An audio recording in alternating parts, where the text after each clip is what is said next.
go through stories, sometimes I can answer these questions better. When I sang the national anthem at the inauguration this year, the day before, I went to see where I was going to be standing. And I walked in with a bulletproof vest on because we were nervous about being in the Capitol. Yeah. And somebody said to me, "Would you like to see the Capitol today?" And I said no, because I wanted to get in and get out. And then I went in and I saw where I was going to stand and sing. And I was finished with the walkthrough of the show, which was a beautiful day.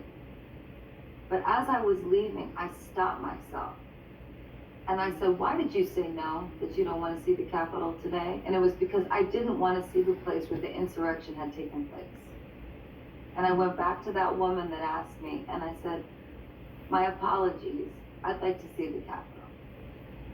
And then I walked through the Capitol like a detective. And I looked for evidence of the truth. Because we see these things on screens, right? We witness these things on the news.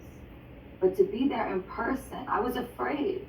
Dr. King, I knew in that moment I was avoiding this issue, and I stopped myself and I said, "Don't avoid it, go look at it and go be with it." And guess what I did? I just walked through and I searched until I found, they told me, "You won't find much, we've cleaned up most of it." But I found a window that had blunt force, that was cracked. And I went to that window and I stared at it and I saw the white rage.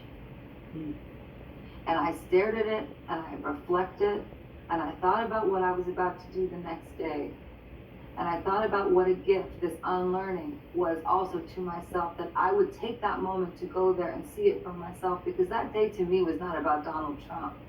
That day to me was about white supremacy, and it was a day that we could all take our hands and point right at it, where it was crystal clear. These are the ways in which I believe that we all can unlearn. It's when we notice ourselves avoiding, when we notice ourselves colluding, when we notice ourselves not stopping to ask ourselves hard questions. Now, this even shows up for me in business. Sometimes somebody the other day said to me, "What does it mean to you that creative freedom is power?" And I found myself, while I was talking to them,